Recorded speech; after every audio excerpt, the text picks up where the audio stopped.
We now go into Game 1 of the StarCraft World Championship Series Global Finals.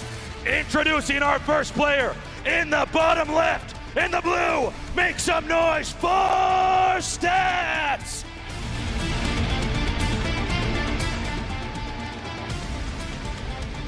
And his opponent in the upper right, the non-Korean coat, he is Serral!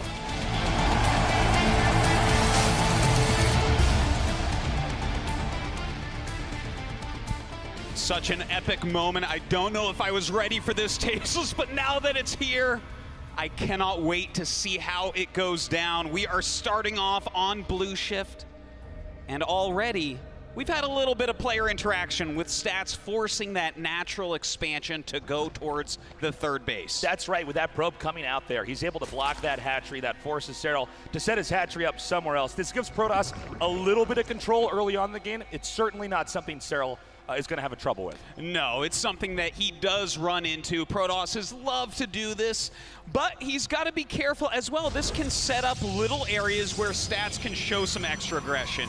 If your creep spread is a little bit slower, maybe his initial adepts can do some damage, maybe can pick off some drones. And at this level, any damage you do early on really can snowball. So let's keep in mind, there's a reason why we don't let these players play one game to decide who's the best. It's a best of 7 because there are so many different strategies in StarCraft. There are so many different ways to play the game.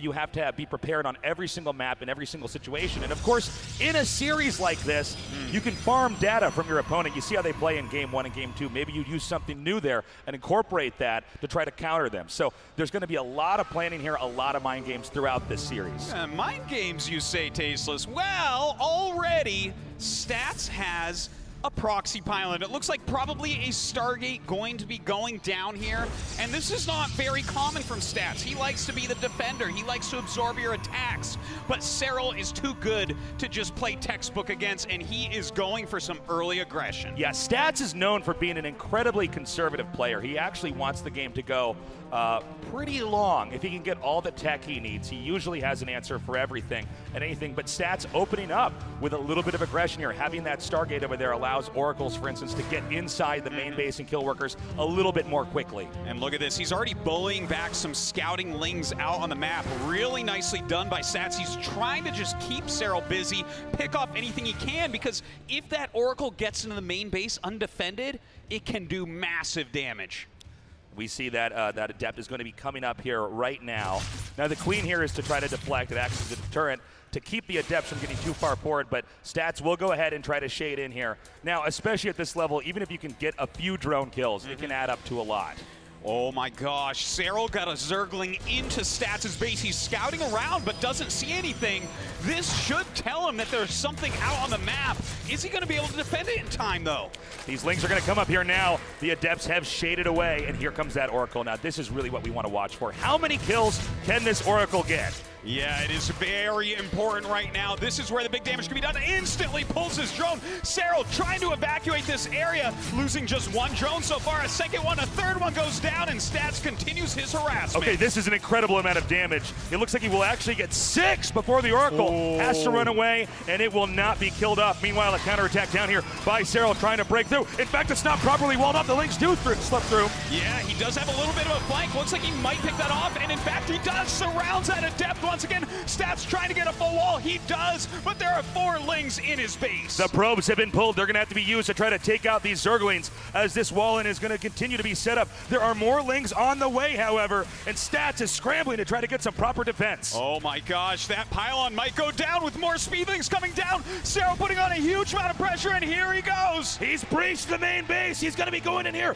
for some probe kills. He needs to try to balance out the damage that Stats has already done to him. Oh, it looks like these Oracles might have gotten recalled to deal with these Zerglings. He's going to chase them around. Great micro by Serral, trying to use up as much of the Oracle energy as possible. The Lings now hitting the pylon. The wall will be breached once again. Another pylon goes down to try to sandbag the attack. The Oracle, meanwhile, is going to clean up the rest of the Zerglings inside of the main.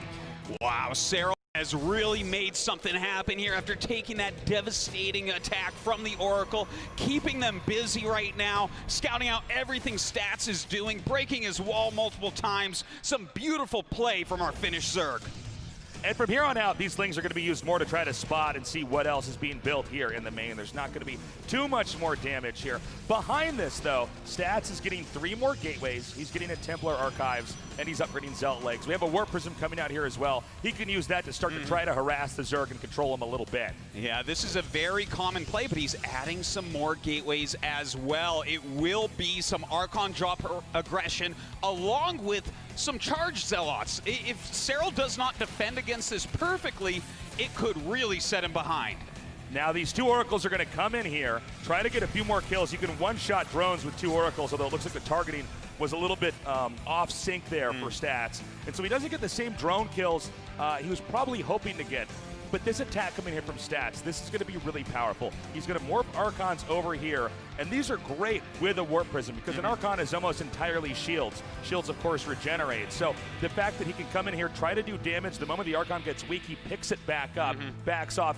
Usually the Protoss trades very effectively, but we already see Serral spotting this with his Lings, so he's going to get ready and brace for impact. That's right. He sees that an Archon drop is coming, but does he know about the charged Zealots that could be warped in? We're going to see in a moment here. Stats already starting this harassment, picking off a creep tumor, moving forward, but that's enough roaches that I don't think Serral's too afraid right now. Okay, the Warp Prism's going to be coming up. Being escorted by this small air army is going to be key. We don't have the Zealots coming in here as an attack just yet. Now the Warpin is going to come, which means that Stats is committed to this area. Don't forget, there's 2 Oracles in here as well, turning on their beams, going forward. The Phoenix gets a lift as well. A charge in by these Zealots, but it looks like Serral is going to hold tight. Serral holds this so easily. That did absolutely nothing but bruise a few of the roaches, and he's going to have to retreat. Now look at the supplies here. It's about 120, 270. I have to imagine that Serral is itching to counterattack across the map and try to deny that third base. In fact, can we get a shot of the third base really quickly here? Okay, it has been spotted. There is a Ling hitting it, but this harass is going to continue. Yeah, but he's got to be careful. If he loses that Warp Prism, he is going to be just about dead. But look at this. I am loving what we're seeing from Serral. He's adding that Infestation Pit, and that is going to allow him to get into Swarm Host play against the Stats that he knows has to be going for Immortals. So a small number of roaches come down here. He wants to see if there's anything stray that he can try to pick off. Of course, the Immortal immediately counters the Roach, and he's got to be careful because with these sentries here, if the right force fields get up, he's going to get cornered and basically wiped out. So an immediate turnaround here from Serral. He goes in here and takes out actually all 3 of those sentries. Beautiful play. Yeah, you know, those Roaches were going to die anyways because of the force fields, like you said. So to turn them around and still gain that value to knock out those high gas costing units was a good, solid move from Serral. Okay, we have 5 Swarm Hosts close to coming out here. Again, I don't know if Stats is going to be totally prepared for this. This is not what a normal ZVP looks like. And some of this may be because these players have to play a series of games, so you definitely want to mix up your strategies so you can be unpredictable. Yeah, you know, the Swarm Hosts are deadly indeed, but Stats has a strong army already. If he can avoid fighting against those Locusts, if he can walk around the Swarm Hosts when they are not ready to shoot again, that's where Stats might be able to actually endanger Serral's lead. Yeah, we see this with certain sets of units. Broodlords is another one where sometimes the best way to deal with them is to actually avoid them entirely and attack wherever they're not. But for right now, it seems like Stats is just staying back at home, which could put him in trouble depending on where these Locusts start to hit. And we see it right there for a moment. His first-person view moving so quickly through here, rotating through everything, making sure his macro is on key. Just such a quick player and immediately reacting to this Roach attack. Okay, so these Roaches are really more to keep the Protoss occupied. If he can get any kills here on these workers, that's ideal. But Serral knows this can't really do that much. However, keeping the Protoss pinned back at home is going to allow Serral to set up a pretty good position here on the mini-map. We see this happening right here, right now. Oh, a very good move. Those Locusts are close. Stats is going to have a hard time against this. The Roaches coming in as well. Those are the scary things, though. These Locusts diving in, attacking onto the Zealots and Immortals, but it looks like Stats will deal with this just fine. Okay, some force fields do come down here. He needs to try to retreat until there's more Locusts ready to fire. Stats is in pursuit here, going to try to chase this down as much as he can.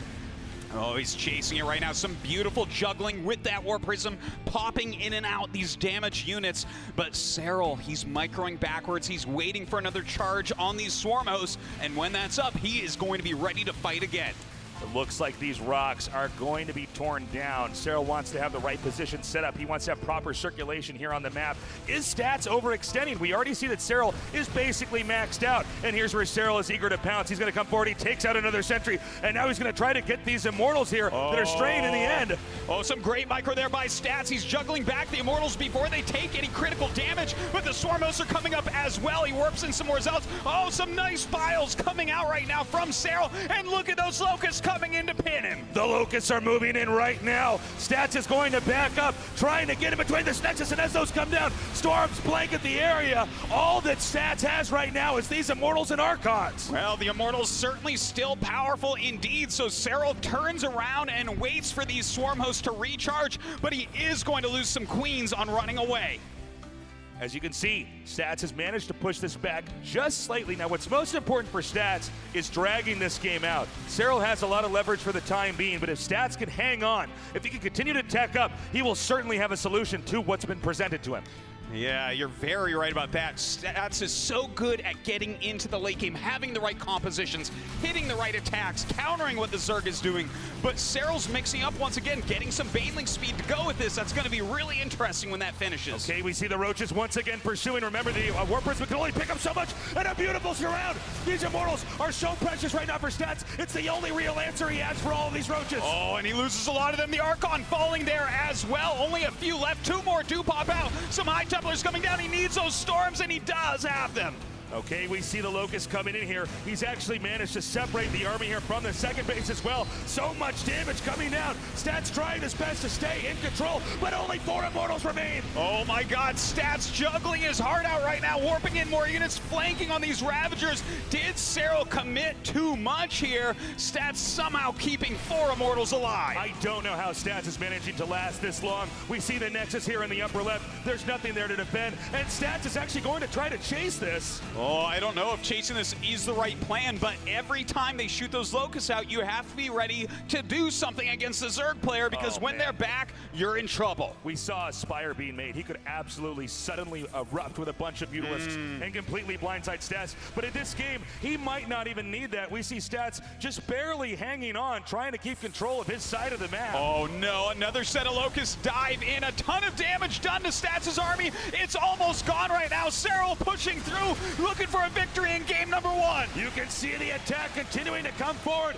He's banging at the gates of Stats' second base. There is so much over here. The core goes down. Oh, he breaks through there, but really we need a lot more units from Stats if he is to hold on. Some great side storms going out, but GG! Serral takes game number 1. It's happening. Just fantastic play here out of Serral. I can't believe this. So impressive. Game number 1, we saw a very interesting time and attack with those Swarm hosts. Stats was defending pretty well, but ultimately, the trading was too efficient there. I mean, the Locusts are, of course, free. The Immortals and Archons are very strong, but if you're not able to get to those Locusts and deny them, and you're unable to do some kind of counterattack where the Locusts can't be utilized in defense, you're going to be in trouble. Brilliantly done. It really was, and what a great counter after the early damage that Stats achieved. To get in there with the first Oracle and get 6 kills at a time where you normally get 2, that was fantastic. But the Ling counterattack from Serral, you know, the fact that he held off that charge lot warping in his main base as well, it all just paved his path for this Swarm host play, and he just did it so efficiently. I'm very curious to see now what Stats is going to do in game number 2. He did open with that proxy Oracle. It wasn't too impactful, but a lot of times looking at how a game starts out can give us a good idea of, you know, what they will be planning in the next few games. Of course, I don't think Serral is going to be doing that strategy, by the way, several more times in the series. He may pull it out again. We did see TY try the same strategy 3 times in a best of 5, which is very unorthodox. Anyways, we're now going into game 2. Let's get hype. Let's make some noise. Stats versus Serral is underway. Introducing our first player with the pride of Korea on the line. In the upper right, in the blue, he is Stats!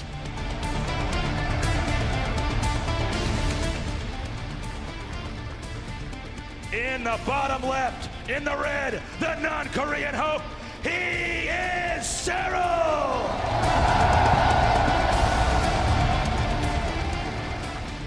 Stats definitely has to be on his back foot after that game number 1. It was a nice opening, but Serral instantly punishing every mistake Stats made. But you know what? If there is a Protoss on the planet Earth that can come back from that stronger in game number 2, it has to be this man, the ultimate defensive Protoss. Okay, similar to game number 1, we saw that the probe was sent out to try to interfere with the hatchery being planted at the second base. So the hatchery is going to be put in what would normally be the third base location. Again, this is not something unusual that pro gamers don't have to deal with, but it's just important to note how exactly Stats wants to try to dictate this game. And I wonder if he's going to try anything like that previous game. You know, he hid that Stargate out there. That's kind of a strategy you might use once or twice maximum in a best of 7, because your opponent is going to be really on the lookout for it due to the high damage output it has. But the fact that he used it in game 1, it got its damage, he still lost.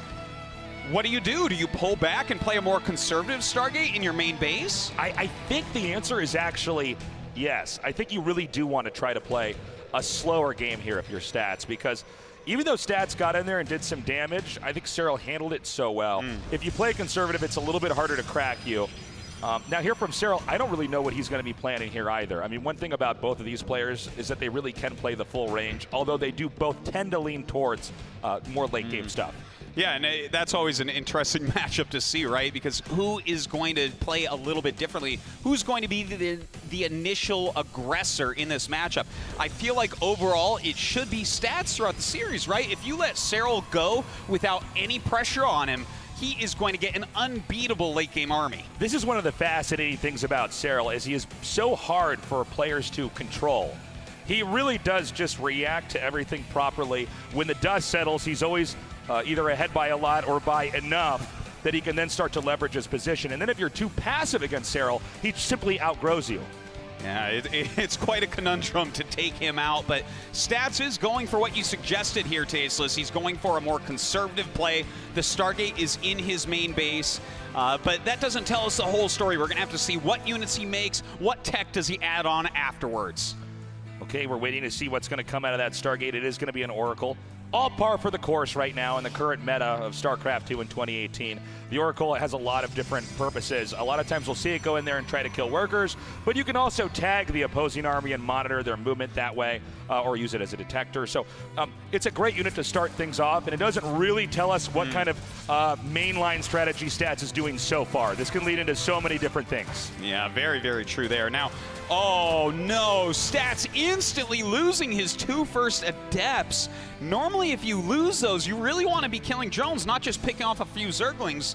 So already kind of a bumpy start for Stats, but definitely not something that is game-ending. I do worry that that might actually indicate the stress that Stats is under to lose something like that right away. We see the Oracle coming in here. It does take a little bit of damage, only killing 2 drones, which is pretty standard as far as the numbers go. Serral, similar to game 1, looks to try to come in here and penetrate this second base and do some damage, but you can see Stats is adjusted and is ready for something like that. Yeah, he is very ready, and Serral pulls back, realizing that such is the case. Now, the Overlord is scouting what's going on. It sees the additional gateways. It sees the Phoenix.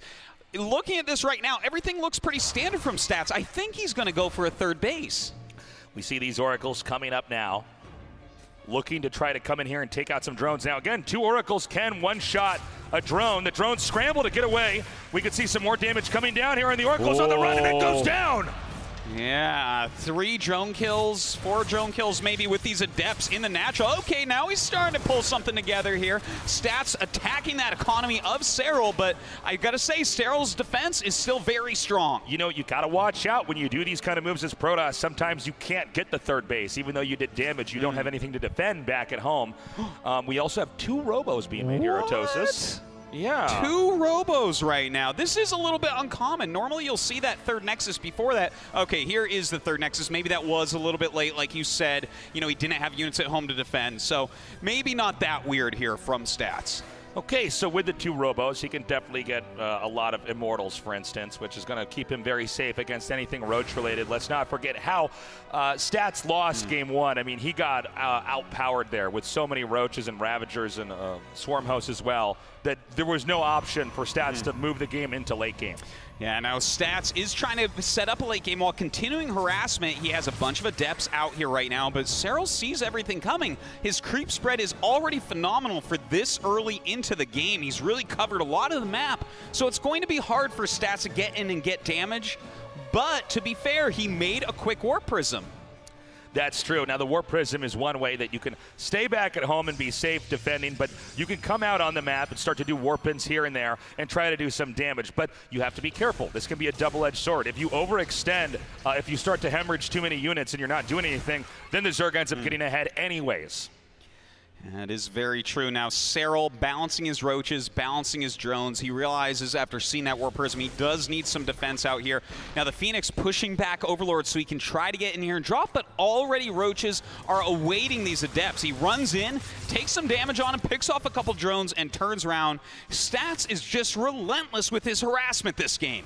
Okay, the Lings have been chased out. Serral using these Lings to basically monitor the movement here of Stats, to keep Stats uncomfortable. Let's not forget that the 3 sentries that we see here, those were assassinated in the last game with a really nice move there from Serral. And those sentries are really integral to actually defending a lot of what the Zerg is going to throw at you.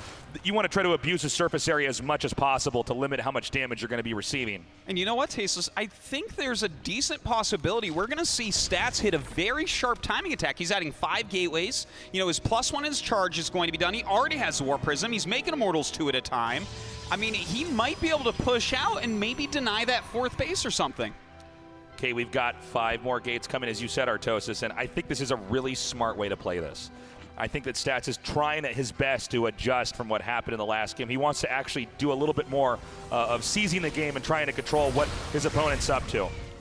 Yeah, trying to pick off these Zerglings that are keeping tabs on him. Of course, Serral never stops scouting. An Overseer going through into the main base of Stats. He's going to see some additional gateways, not the best saturation here on the main base, meaning where are those probes exactly? And he is starting to make a lot of units against us, so Serral preparing for this little push. Now, Zealot Charge, excuse me, is going to be finishing up here, which is going to give him a lot more muscle. You see those Lings trying to counterattack to see if he can maybe draw that army back.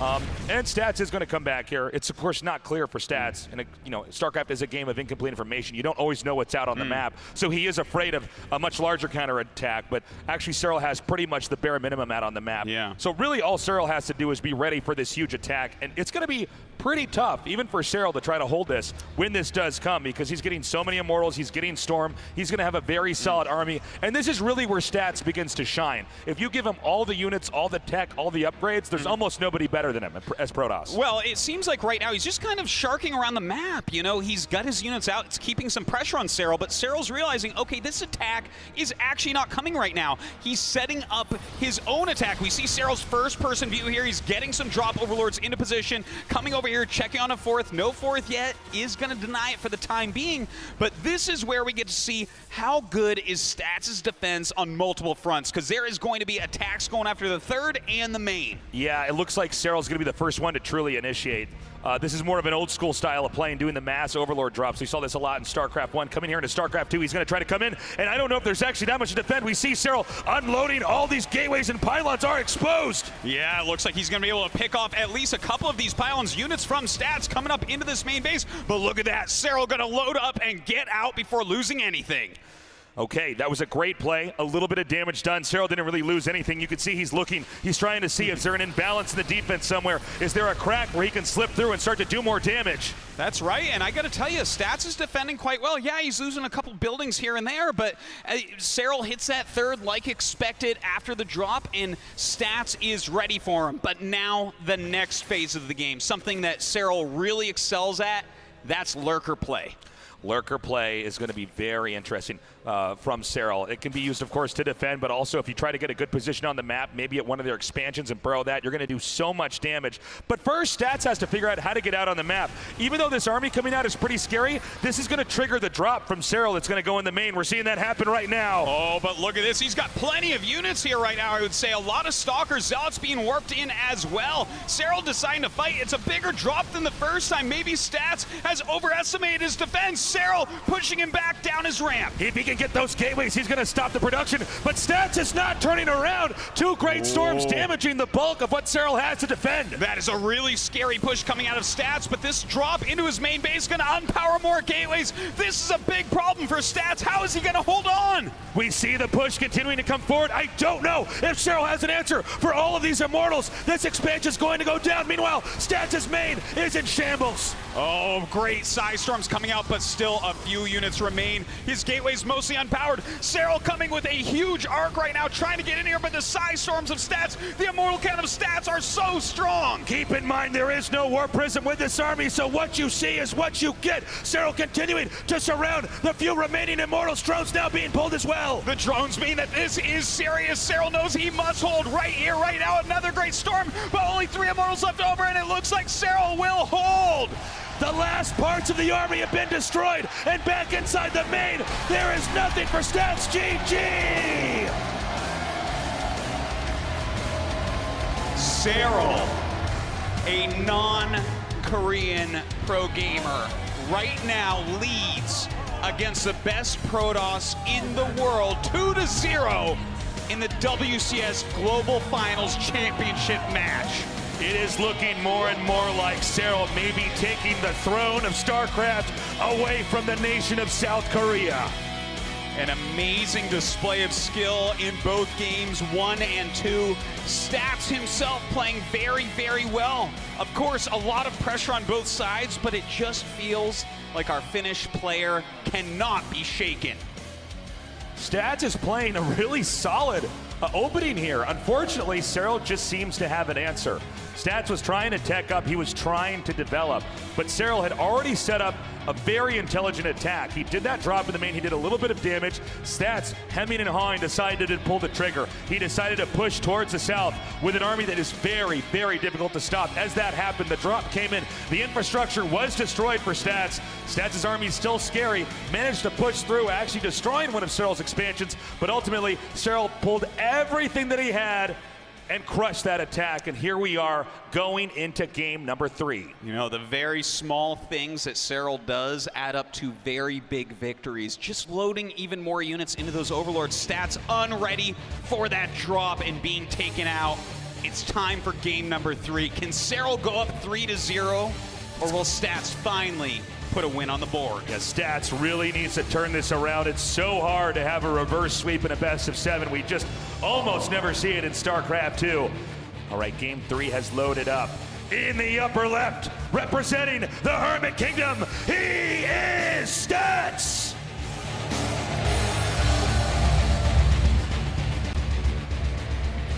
And his opponent with a 2-0 lead in the bottom right in the red, the Finnish phenom, he is Serral!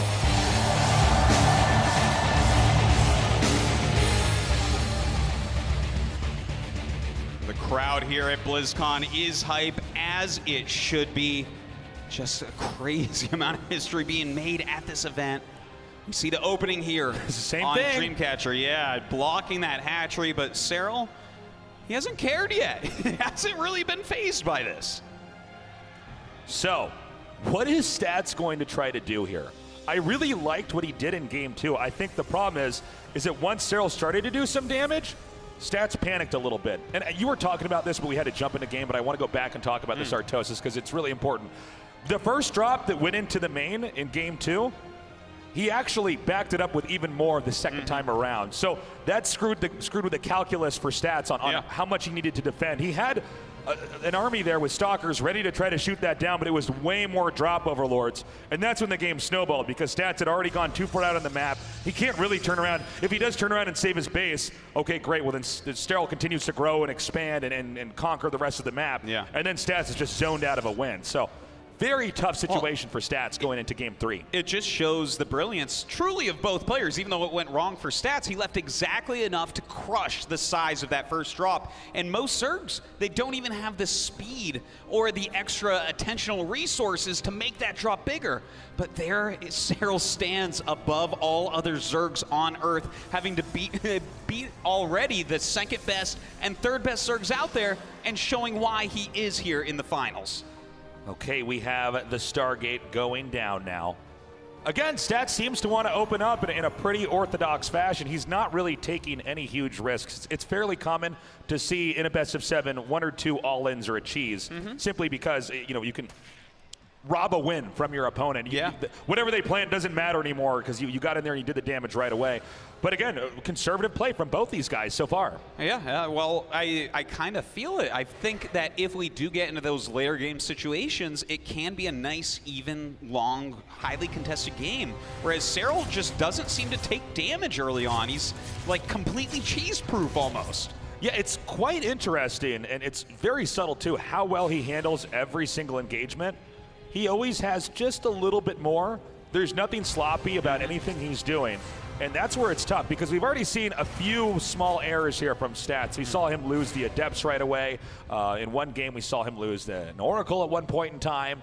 And it seems like you are simply not allowed to do that against Serral, or he gets a little bit ahead and then more ahead, and suddenly you're completely smothered with a Zerg army. Well, that is certainly what we have seen thus far. Now, looking at the game that we're in, some good scouting by the Adept. We haven't seen any Adepts wasted yet. Looks like he's going to pressure a little bit more heavily with 3 this time. Doesn't want to just lose them to Zerglings like the previous game. Okay. The Oracle being made once more here. Now we have 10 links. Let's see if he makes any more. Because occasionally, even though you're taking a third base, and one would think that's there to try to expand more and more, sometimes we'll see Zergs pull the trigger and try something crazy.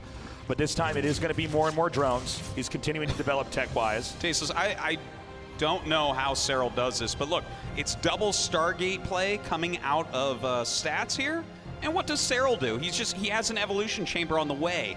Probably for +1 melee attack for Zerglings, which is a great counter to double Stargate. I feel like he's reading Stats like a book this game. Okay, here comes that Oracle. 3 kills, 4 as it goes ahead and backs out. And that was very nicely done there by Stats. That's the kind of attack he wanted to pull off, just getting enough damage done.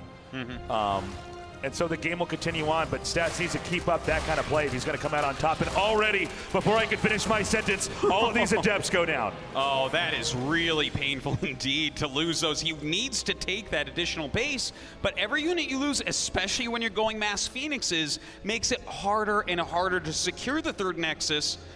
And when Serral's doing a build like this, a strategy where he's just going to have masses of Zerglings, the Phoenixes don't fare well against that. Yeah, it's funny, even though the Phoenixes can pick up the Zerglings and kill them, if the Zerglings are high enough in number, I mean, how many Phoenixes are you really going to need to actually take that out? And of course, if Lings are so fast as they move around the map, it's hard to keep track of them. Well, there is an Oracle there to help, so that third Nexus should be going down pretty soon here, and hopefully he can hold on. But Serral, in the meantime, he's working on his drone count, adding a bunch of queens as well, and looking completely fine this game. Yeah, so far so good. I'm curious to see if Serral's going to try to set up those drops again, do something like that to try to get the Protoss stuffed into the corner of the map, and all of a sudden he's having to react and defend and unable to actually ever get that push out like we saw in game 2. Well, right now the Phoenixes are coming out. We'll see how well defended Serral is going to be against these. Quite a few of them, but look at this queen count. He's got 7 queens in his main base ready for these Phoenixes. Okay, the queens are coming forward here, and immediately they get right underneath those Phoenixes. 2 drone kills, not bad, but certainly not enough for what he invested with these Phoenixes. Yeah, making a beeline to that third base now. There is a Spore there to help out on the defense. But overall, yeah, 2 Spores even. Serral really has read this beautifully and is defending every edge. Now, when you invest in this many Phoenixes, you're obviously not investing in other stuff that you could have had. So you really need to make that work and make that pay for himself. By the way, this Oracle spots those Banelings. That was a good decision there by Serral to just cancel that. He'll have to come up with something else. And there's the Oracle tagging the Lings to make sure he'll see exactly where they are in case they try to run in there and kill workers later on in the game. Yeah, very sneaky move by Serral, but Stats counters it well with his scouting. But now we're going into the next phase of the game. Immortals are being made. We have the Hydralisk Den on the way, Baneling Speed on the way. So we're going to go into a very classic battle in Protoss versus Zerg, and that is the battle of Protoss to get into his Psystorm, his charge, his Immortals against the deadly Hydralisk Baneling composition. And this is kind of the age-old PvZ here in StarCraft 2. The Zerg will continue to grow on the map. The Zerg always wants to be 1 to 2 expansions ahead of the Protoss. That's just the nature of the way they operate. And the Protoss is eventually going to come out here and try to do some damage. Now, this is some great harass here. 9 drones killed. And I don't think he's done yet. These Phoenixes are going to rotate over here towards the main, and they could certainly get some more pickups if he decides to go for it. Yeah, it looks like he's going to continue to try to harass here. He's taking a lot of damage on those Phoenixes, so they're certainly very bruised and are going to have a hard time against Hydralisk. But 12 drones isn't bad. Look at that, 21 overall. Stats is still making this work pretty well. Yeah, Stats is playing the game he needed to bring here in Game 1 or Game 2. These Phoenixes are actually beginning to pay for themselves and a lot more. We have some more gateways coming down here with 2 Robos up. Immortals will be coming out at a pretty quick pace, and I'm actually feeling pretty optimistic for Stats in this game. Yeah, you know, it opened up with Serral having a pretty good strategy against what Stats had decided to do, but Stats has dealt with it well. And truthfully, both players playing very nicely, but Stats is finally going to get into a game that he likes, I think. The Lings continue to stay outside of the base here. He's just looking for any stray units he can surround, any more damage he can do.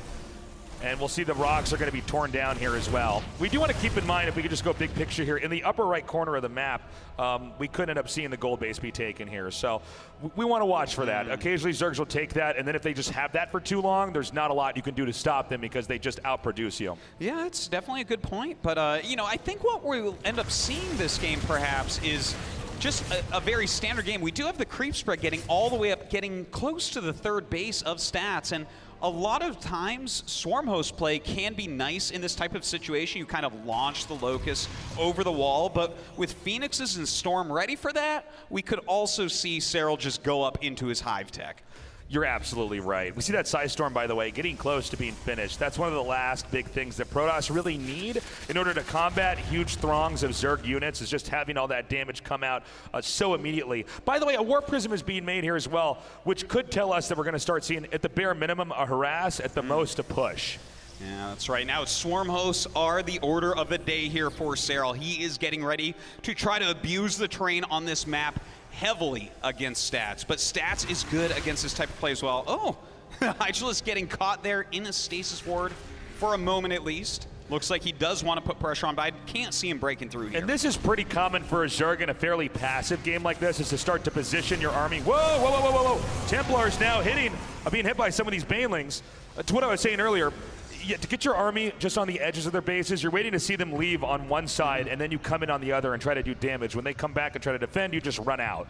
Yeah, it's definitely a very strong tactic that both these players are familiar with. Now, the Swarm Hosts are large in number right now, but Stats is pretty ready. He has a lot of static D, he has a lot of splash damage, and he has a Prism out on the map. That Prism is going to be so important. If he can get some big warp-ins while Serral's units are on the other side, that's where some big counter damage can happen. Okay, we see those Locusts coming up, abusing this ridge over here. He can rain those down and try to take out the Templars, and that's exactly what he does. Wow, fantastically done, picking off all those High Templars. That means the Hydras can come in here and just rail through those Archons. The rest of Stats' army coming up. He does have Psystorm in here, so he should still be able to hold.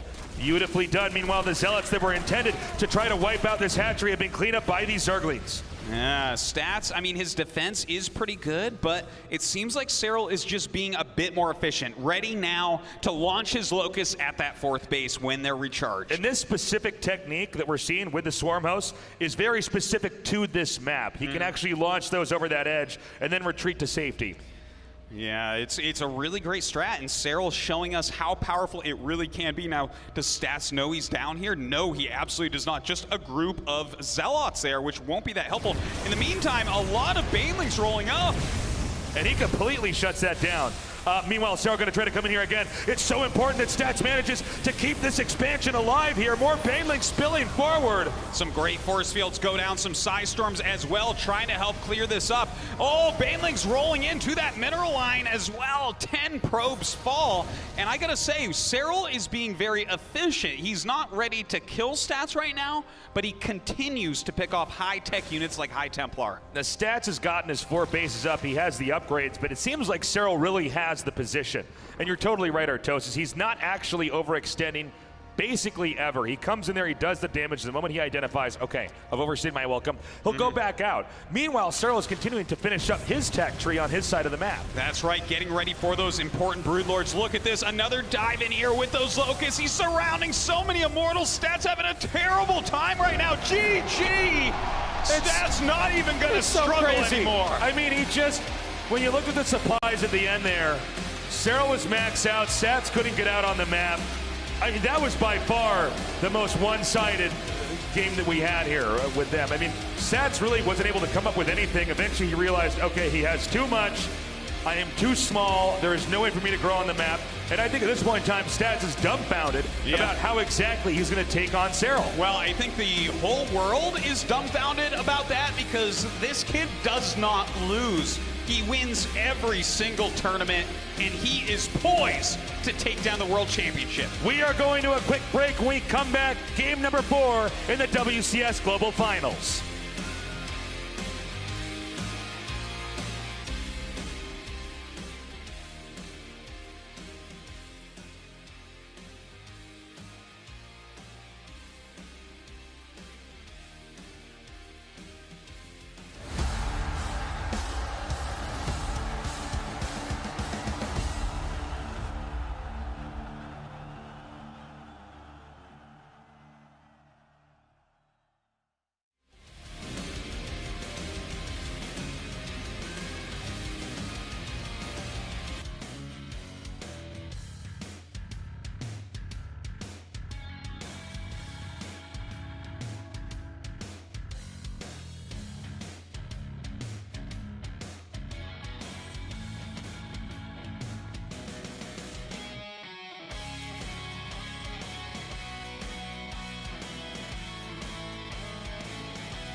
The 2018 StarCraft II World Championship Series Global Finals are brought to you in part by Republic of Gamers, Corsair,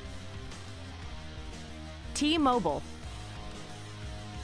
Samsung SSD, and NVIDIA.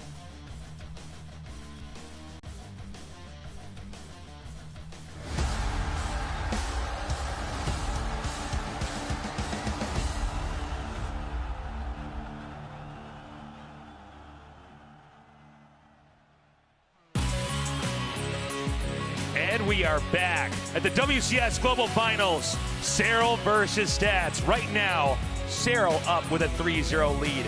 If Serral wins one more game, history is going to be made in a way that we have never seen before in StarCraft, ever. We have the longest, most epic history of the esports, and to have this happening right now in such a dominating fashion is absolutely something that I never expected. Serral, one map win away from winning, and if he wins this next map, he's only lost one game in the entire World Championship tournament against the very best of the best. And we must conclude that he is by far the best StarCraft 2 player in the world. If he can actually 4-0 Stats, the one Korean who's managed to get this far to survive, he's representing every Korean gamer ever. Esports started in South Korea, Artosis. They have been dominant, not just in StarCraft, but plenty of other games. But StarCraft has always been the one they've really killed it at. And Serral is here to change that all here right now. Let's make some noise. Let's get hype. We are going into game number 4. Stats versus Serral. Korea versus Finland.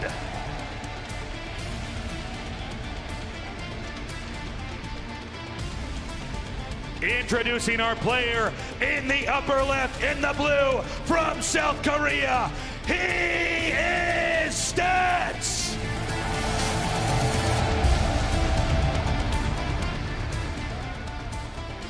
His opponent in the bottom right, the non-Korean hope from Finland. Make some noise for Serral!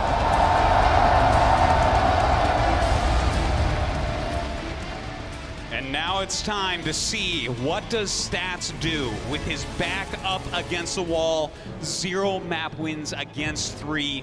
His chance at immortality hangs in the balance. Now, we have had comebacks occur before in best of sevens, but it's very rare. I mean, at this point in time for Serral, he has such an array of different ways he can play, and if he loses one of the games, it's fine. The series continues. He could all in. He could keep doing what he's already doing. He could try something completely crazy we haven't seen before. So this is going to be one of the hardest things ever for Stats to take on. Yes, indeed. I want to say that he can do it, Tasteless. I want to believe here still. He did bring Serral to 7 games, of course, in that beautiful GSL versus the World Finals, but Serral got the best of him. Stats, what do you do now? We've seen Stargate openings here. One time a proxy, another time very modest, just in the main. We also had the double Stargate in game number 3. But so far it hasn't done anything. Are we going to see a Stargate again? Does Stats decide to discard that coming in here and do something a little bit crazier? I don't know, but you have to be thinking, you know, in this series, each game you're getting a read on your opponent. What works? What doesn't? This is Stats' last chance. He has to start winning here now, so I'm very curious to see what kind of build order he's going to show us here tonight. Yeah, it could be time to really spice it up. We're going to see in just a moment what his tech choice is. It is the Stargate once again, staying with the tried and the true. Stargate, that is your macro opener. Hell, that's a lot of times the way that you open up, even to deceive your opponent, pushes Overlords around with that Phoenix and do something sneaky afterwards. We're going to see what Stats is up to. Let's also keep in mind that there's been a few moments where Stats has miscontrolled either his Oracle or his few adepts and loses them. Now, in a lot of StarCraft 2 games, that's fine. You can recover. Against Serral, it does not appear to be the case. So let's keep our eyes on those adepts and see how much damage they do and if they can actually get out in one piece. All right, the first adept coming down right now, running past the Queen just slightly, sends its shade in. Don't know if they let that one finish. No. Does cancel, continuing to scout a bit. We also have a Phoenix speed made for the first unit out of the Stargate, so no deviation here with the Stargate build. Now, when you see a Stargate opening, it doesn't necessarily mean much of anything other than he's going to have a few air units. He can still bring the game into so many different directions. The advantage of having a Stargate out, besides being able to snipe a few drones with the Oracle, is you can pretty much scout the Zerg, you can monitor what they're doing, and then try to figure out how you want to react. Well, he's going to push away this Overlord for now. The Overlord scouts the double gas here in the natural, so to Serral, everything looks normal. So we see these links coming up right now, and so far so good. I mean, a very, very modest game. I'm not entirely sure what Serral wants to do either here.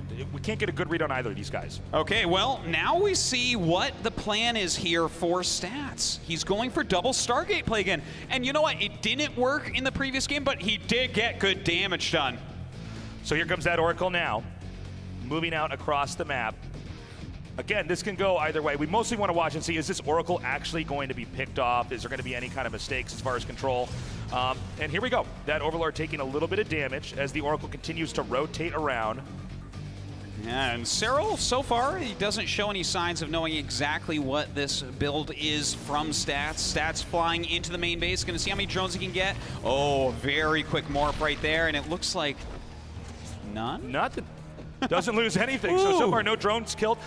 Nothing lost air-wise here. The Phoenixes are continuing to be pulled out here in pairs as he's going to try to put a little bit more pressure on. Now, let's keep in mind, Game 3 was kind of weird, right? It almost seemed like there wasn't a major event, and it almost looks as if really Serral outplayed Stats so much that Stats suddenly realized, oh my God, I am actually so behind. I didn't do anything. So maybe he's going to be a little bit more aggressive this time around with the Stargate opening and really try to get into Serral's face. Well, it looks like this is actually, strategically speaking, a little bit better for Stats than in that previous game where he went for double Stargate Phoenix. Serral's making a Roach Horn. The Roaches won't be very good against the Phoenixes. It doesn't seem like he really knows what's going on. The third base for Stats coming up pretty quickly as well. We're going to have to see how much damage he can do. And now, finally, Serral knows what's going on. Okay, Phoenix is now coming down once again.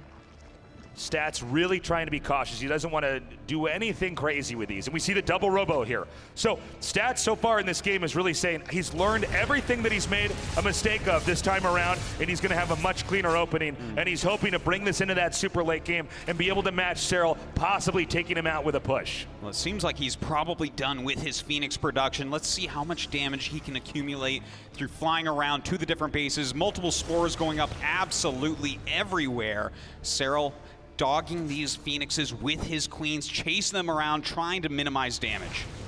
Okay, the Phoenixes continue to take out a few drones. I gotta say, so far, this is looking pretty good here for Stats. I mean, this is really what we've been waiting on. Again, if Stats loses it here, this is a huge blow to South Korea. South Korea has never not been the most dominant force in StarCraft 1 and StarCraft 2, and Serral is here to change history. All right, change history. He's already done that, I think. Make history, I guess, not change it. He's not going back in time, you're right. But yeah. Well, right now, these Phoenixes still looking for some damage. Serral, with his good defense, getting up into his Hydralisk play, getting up into those Banelings, as well as taking his fourth. But Stats producing nicely. And so with the fourth base coming here, it's still fairly even. The Phoenix is coming here. Nice little snipe on this Queen. He might try to get some drones as well, maybe some Overlords. And he's staying in between the second and third base because you can see the minerals pointed at the Phoenix. It's easy to go in between those areas and do a little bit of damage. Yeah, and Coca showing us only 4 drones killed so far. So that's a little bit underwhelming for the 2 Stargate Phoenixes, but he is picking off a few other units here and there, not really losing a lot of Phoenixes either. Okay, a few more drones have been taken out. And we're now seeing Stats really develop into, I would say, what is probably the most standard, solid way to play a PvZ. He's going to try to get all that tech up. We see the Templar Archives is finishing. We'll most likely see Storm coming up here. Immortals are going to continue to grow in number. We have Zealot Legs on the way. Meanwhile, Serral, always staying one expansion ahead, is trying to drone up as much as humanly possible, trying to get enough of an economy going that he can match whatever Stats is going to come out here with.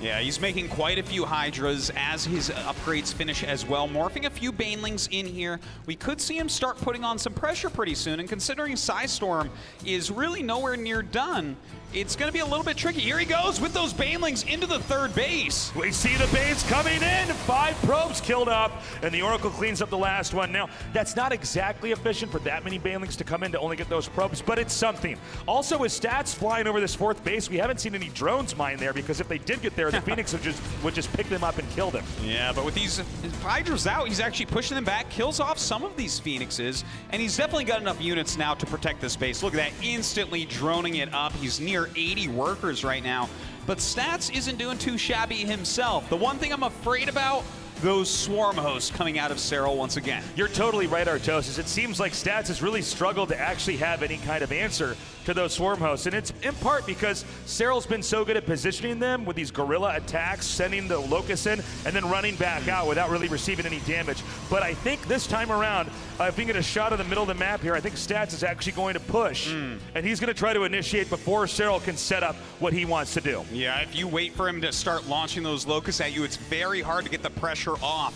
Now Stats out here with his entire army. We have his first-person view right now. He is playing for his life here in the World Championships. Moving around, he's going to be able to clear some of this creep, kind of patrolling, looking for any units to pick off. Okay, he's slowly edging in here. He wants to be very cautious. There is a Warp Prism on the move. We don't quite see it because we're in first person here, but there's a Warp Prism going into the main. He wants to warp in an army, cause Serral to try to run back and defend, and then he's going to start attacking these expansions. And great control here with these Phoenixes, taking out those Banelings as well. Yeah, all right, the Banelings do get taken out, but we saw a drop overlord being made. Definitely we're going to see more harassment as well. We have Warpins of Zealots into the main base as Serral tries to attack Stats. Stats is doing some counter harass. Okay, nicely done. He's actually hitting those drones. He's going to set up his fourth base. Let's see if he actually decides to push in here. Oh my God, but here come those Locusts hitting in this angle, and they're going right for that Nexus. Arms coming down here to try to save it, and it looks like he might just barely be able to do it in time. Oh, he does look like he's gonna save that Nexus. All right, in the meantime, he did get 8 drones from all that harassment. Some great multitasking, as we saw there from Stats. And Serral just going to rebuild. He is maxed out. Okay, Stats is on the move here. He's going to try to attack in. The Swarm hosts are just to the left of this. If he could actually catch those Swarm hosts, that would be huge! Yeah, the Phoenix is getting right up on top of this. It looks like he is going to catch at least a couple of them, but in the meantime, he's got to look out. There is a Baneling drop headed for his mineral lines. Okay, and that's coming in right now. I don't think that Stats sees it. The Banelings are unloading, and so many workers are being killed off. 17 probes. Huge economic damage dealt to Stats there. That one really hurt. You can see now, Serral going to try to come out here with a little bit of an attack. Now, Serral is maxed out, but this is sort of normal. This is how the ebb and flow of the matchup PvZ. Stats has a little bit more time to max out, but from here we should see Serral try to leverage his position, start poking in at different angles, and trying to do some damage. Yeah, he's continuing to make this very fearsome Hydraling Bane army, but Stats hasn't faltered yet. Some great Psy Storms going down. Those Banelings rolling through the army, set off all those Immortal Shields, but these Psy Storms from Stats are amazing. Those Psy Storms so perfect, it seems like Stats may be able to take out this initial expansion. We have the Locust coming in from behind, but I don't know if Serral can defend. All right, he needs to hit some good Psy Storms here still, and down they go. The Locust jumping in, but Stats dealing massive damage, and GG is called. Stats puts his name on the board. The comeback is happening. He's finally mapped out a game from start to finish where he can punish Serral, but it's a long road ahead. He still has to win 3 more, Artosis. Yeah, and it is a tough uphill climb, but Stats playing his own game there. Some great harassment. He was maneuvering around the map. He was taking control in that mid-game instead of waiting for Serral to assault him with Swarm Hosts. Really beautifully done, but of course, what does Serral do now? I mean, we saw him use Swarm Hosts a lot back there. It made sense because it was working more often than it wasn't working, but there's so many different ways to play a ZVP. Yeah, there are. You know, I think he's going to stay with this kind of reactive style because it has been working so well. Sure, Stats took the most recent game, but if Serral keeps on putting Stats through very tough situations, I feel like in the next 3 games, he's likely to falter. All of these games have been pretty textbook as well. It's interesting because we see cheeses very often, at least 1 or 2, in a best of 5, in a best of 7. Let's see what happens now. We're going into game 5 here. Right now, Stats versus Serral. Right now, Serral with a 3-1 lead.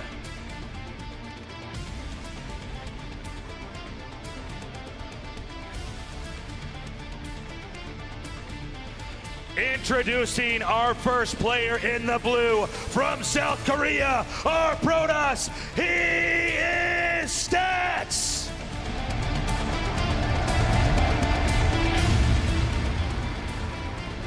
And his opponent, one win away from being the WCS Global Champion from Finland, Arzurg. Make some noise for Serral!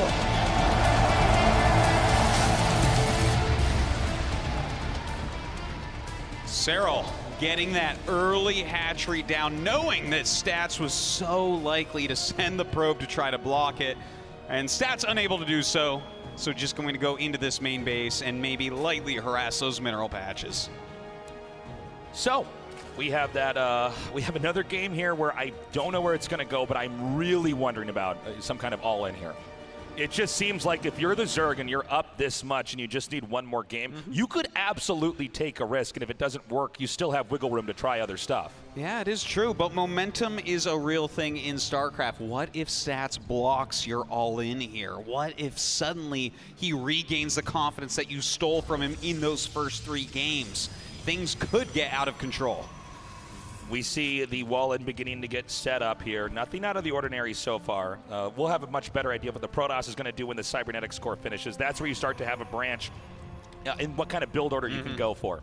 Well, every game so far it has been Stargate. Are we going to see that again? It seems like his most successful games have been these 2 Stargate Phoenix games. He's done fantastically with that, but like you've been saying, you know, maybe Serral will all in. Maybe he'll look at this and say, oh, Stats thinks he can beat me with that multiple times. Let's try something crazy against it. It's interesting because the game that we just saw Stats win, I mean, he was not wavering. He basically said, no, I got it. I figured out what Serral's doing. I'm going to do the same thing I was trying before, and I'm going to make it work. And it did work. So there's also the chance that Stats simply says, I have one blueprint. I have one way of doing this, and I'm going to do it no matter what. And that's not the case now because this build is now deviating. This is what we were waiting for, to see what kind of tech was going to come down here. Well, that is definitely a big deal. We are getting out of Stargate territory and into the Twilight. So this is generally going to be a very aggressive build from a Protoss player. That Twilight, you're going to get either, you know, it could be a more macro-oriented quick Archon drop, but it could also be something very aggressive, like an Adept Glaives all-in. Oh, sure, certainly. I mean, when you see something like this coming, what it says is that he wants to punish a player who's trying to play an economy game. You want to come in and blindside them and suddenly have an attack going on, and they're basically too busy making tech buildings, making workers, and things slip out of control very quickly. They're going to have a lot of workers go down, and usually you can set up a killing blow from there. Yeah, now a Robo is being made. We'll see if he adds any sort of Templar building. The Dark Shrine coming up. A wise man once said, when behind Dark Shrine, but this isn't just for Dark Templars, it's for Archons and dropping as well. So we saw the Archon drop used early on, but let's touch upon this one more time. When you have Archons with a Warp Prism, because they're all shields and because you can be so abusive with picking up Archons in a Warp Prism, as long as you only lose the Warp Prism and the 2 Archons, you pretty much always do some amount of damage, and you don't really receive any. The shields eventually regen, and you're in good shape. Well, Bling's poking in towards the front there. This Archon drop going to be ready relatively soon. The Dark Shrine takes a long time to finish, but Stats has this timed out well. I'm excited to see what type of damage he can get done with this. Sometimes you can even catch them off guard with those Dark Templar. Yeah, that's true. You can always try to come in there with the Dark Templar and maybe gun down a hatchery and then pick up and make the Archons later on. There's a lot of ways to play this, and there's a whole series of different angles. Oh, hold on a sec. That Link just spots that Warp Prism. So yeah. Already, I think Serral's going to be ready, or at least aware that something's coming his way. Well, let's see where he has detection right now. He's making a Spore, but that does not always stop Dark Templar. Let's see, he's going to warp in those first initial 4. Oh, he doesn't see it. You're totally right, though, Artosis. Sometimes you'll see them just click on the Spore and kill it, and then the Dark Templars are back to being invisible, and that's what we're going to see right here as he is hitting that Spore right now. In fact, units come up to fight them, and the Dark Templar turn around bravely and assault the Queens and Lings, chasing them back. It looks like he will not get that hatchery kill, but will start his harassment. Yeah, he saw that Overseer was being made over there and decided instead he's going to try to do as much damage as he can before the Overseer gets over here. And as that Overseer is there, he's going to pick up, relocate, and then begin the Archon harass. That was really nicely done. Great micro overall. Look at how much damage he's already done with these 4 Dark Templars. And now that they're turning into Archons, the harassment is not going to stop.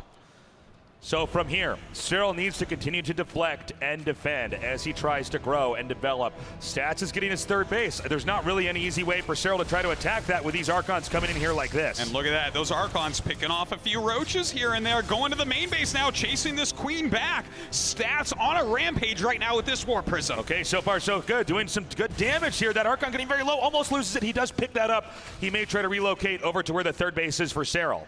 Yeah, he's flying around. He's got to let the shields come back a little bit as well. Like you said, you know, the Archons can take a beating, but they will regenerate quickly. Drops off at this 3rd base here, and it looks like he's not ready, but a great transfusion to save that queen. Yeah, one problem right now for Stats is that one of these Archons lost all the shields and the other has a decent amount, so he's got to be careful. If he loses that, it's really bad. We see Serral already completely and totally prepared. Stats is trying to dodge the volleys from the roaches by picking them up as the animation is happening, but this is pretty tricky. I mean, he hasn't really done that much. Stats hasn't.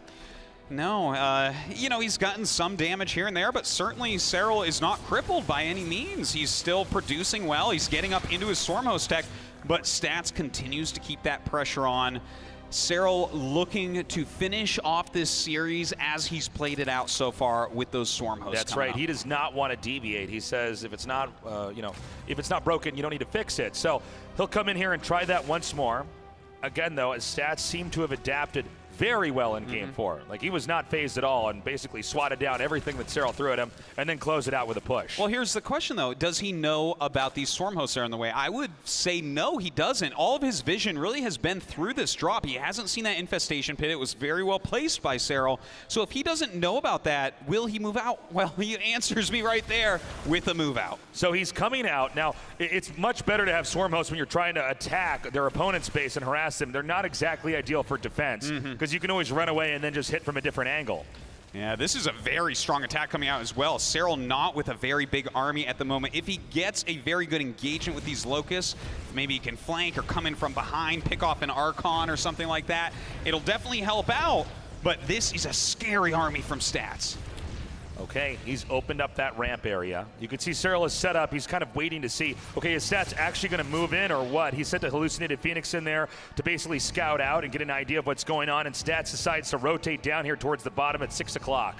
Little Ling counterattack going across the map. There is a cannon here, so shouldn't be too much of a problem. Stats seeing it instantly, does do a small warp in, and here come the Locusts. Okay, some force fields come down to try to sandbag any progress made by that ground army, as he really doesn't want to have to engage these Locusts unless he has to, and the Locusts now coming down here to connect. Great Warp Prism micro here by Stats. Yeah, very well done. Nice juggling. Turns around and fights. Serral running for his life right now. Gets up to this choke, and Stats turns around as well.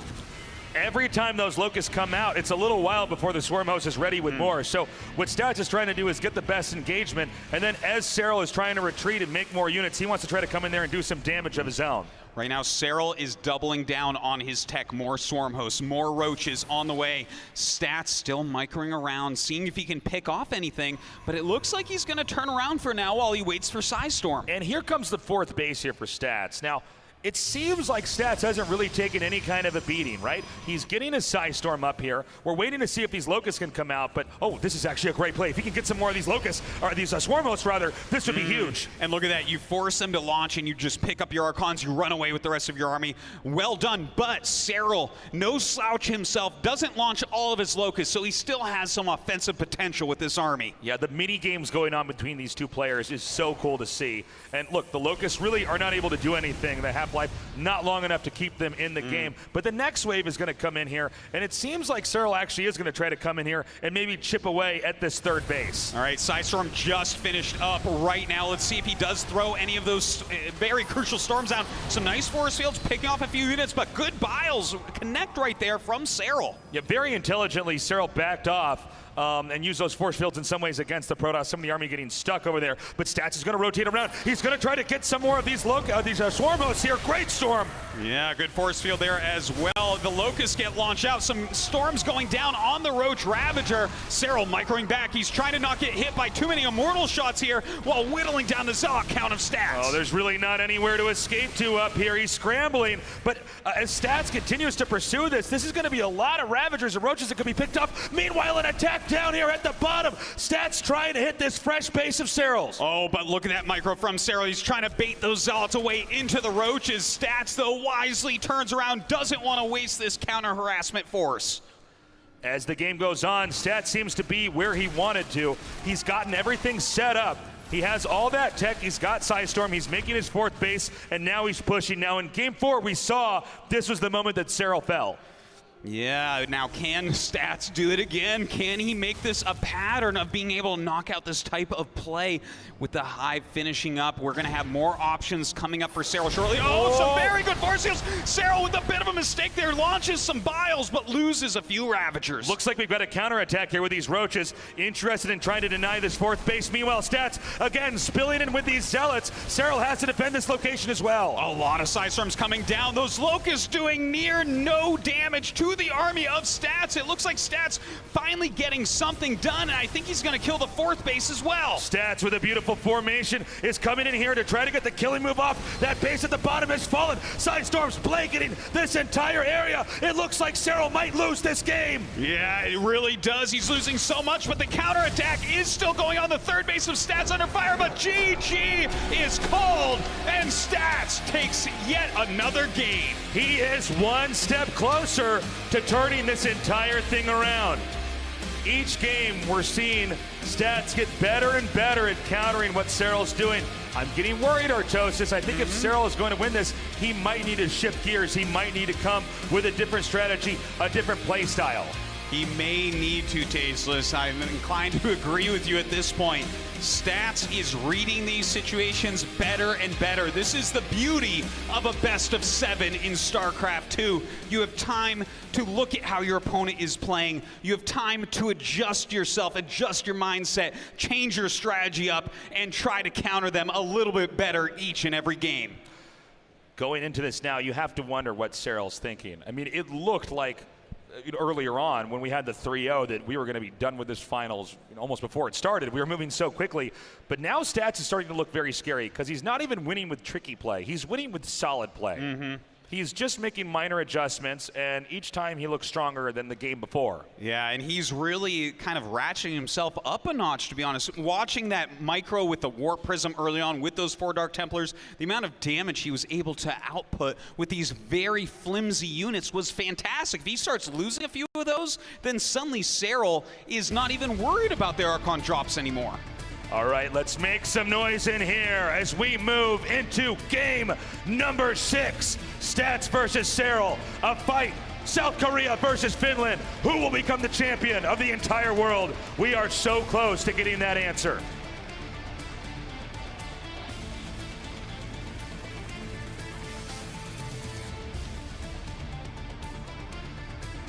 Introducing our first player from South Korea. In the bottom right, our Protoss. He is Stats.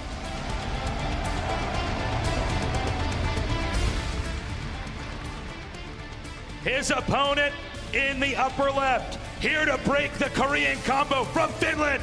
Make some noise for Serral!